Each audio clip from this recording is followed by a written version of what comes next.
বাংলাদেশে বর্তমান সময় যা হচ্ছে এ নিয়ে শিরোনাম দেওয়ার কিছু নাই। বাংলাদেশের সমস্ত মানুষ এ বিষয়ে অবগত রয়েছে।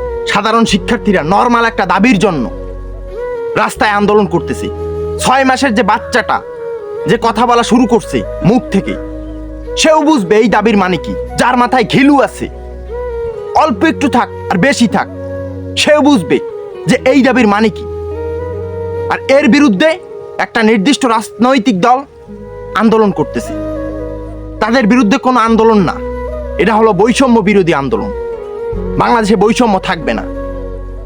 আর সেইটার বিরুদ্ধে আন্দোলন ঘোষণা করে সাধারণ শিক্ষার্থীদের উপরে যে অমানবিক অত্যাচার করা হচ্ছে, এই কথা বাংলাদেশের ইতিহাস থেকে মুছে যাবে না, যাবে না ওই ইতিহাস থেকে মুছে।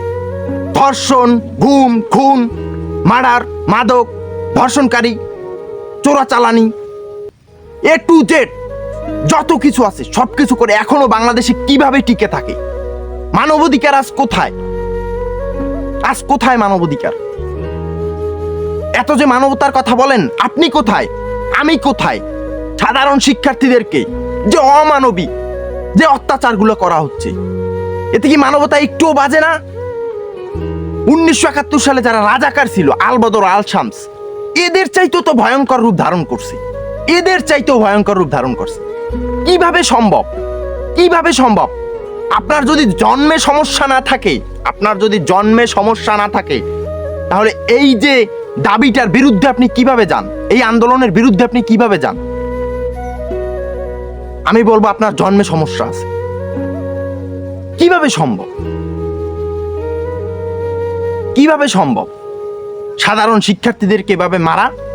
কোন মানবাধিকারে আছে? কোন মানবাধিকারে আছে? মানুষকে নীতি কথা শোনাও তুমি, না? মানুষকে নীতি কথা শিখাও। নিজে নীতির বাইরে থেকে মানুষকে নীতি কথা শিখাও। একটা সময় রাজাকার শব্দটা ছিল একটা গালি, আর শাহবাগীরা সবাই গর্ব করত। আর এখন যদি কাউকে রাজাকার বলা হয়, সে গর্বের সহিত উচ্চারণ করে আমি রাজাকার।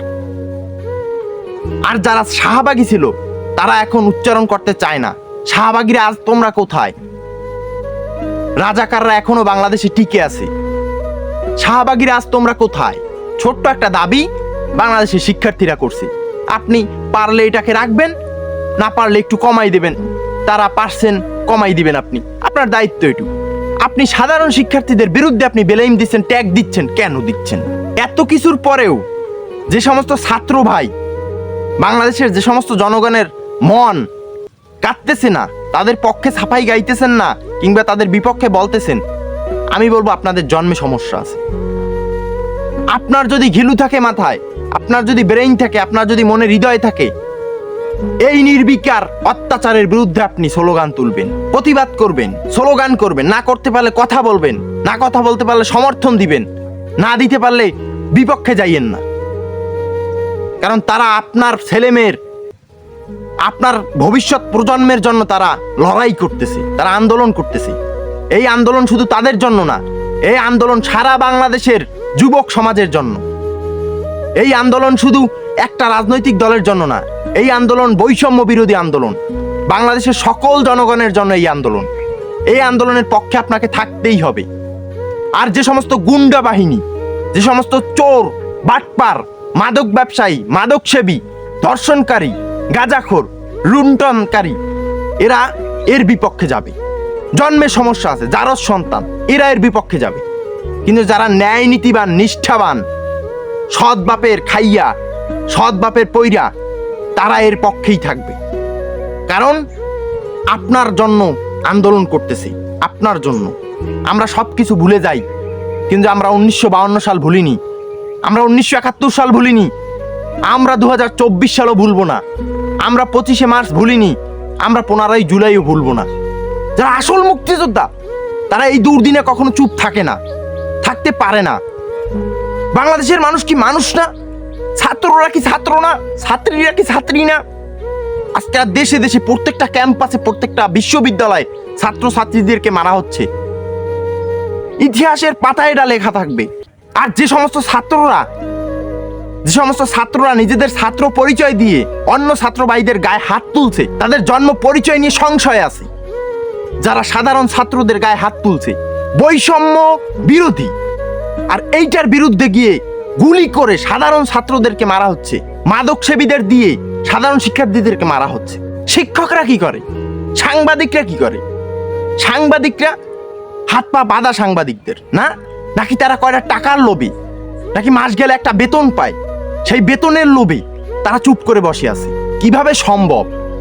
কিভাবে সম্ভব এর ভিতরেও বসে থাকা? আমি একটা মানুষ, আমি কিভাবে মানবতার বিরুদ্ধে যাই? এত কিছু করার পরও তারা কিভাবে কিভাবে এর সাফাই গায়? কিভাবে এর সাফাই গায়? এরা এত সাহস পায় কোথায়? পায় কোথায়? আপনাদের চাইতেও ক্ষমতাশীল ব্যক্তিত্ব, আপনাদের চাইতেও ক্ষমতাশীল ব্যক্তিত্ব আজ নাই পৃথিবীতে, আজ নাই। তারা থাকতে পারে নাই, তারা পারবেও না, আপনারাও পারবেন না। আজ ক্ষমতায় আছেন, কাল হোক, পরশু হোক, 5 বছর, 50 বছর, 100 বছর পর হলেও ক্ষমতাচ্যুত হতে হবেই হবে। সেদিন বুঝবেন যে মানুষের অধিকার আদায়ের আন্দোলনে গুলি করে সাধারণ শিক্ষার্থীদেরকে, সাধারণ মানুষদেরকে পেটানো, গুলি করে মেরে ফেলার আপনাদেরকে জবাব দিতে হবে। এত কিছু হয়ে যাবার পরও কিভাবে মানুষ চুপ থাকতে পারে?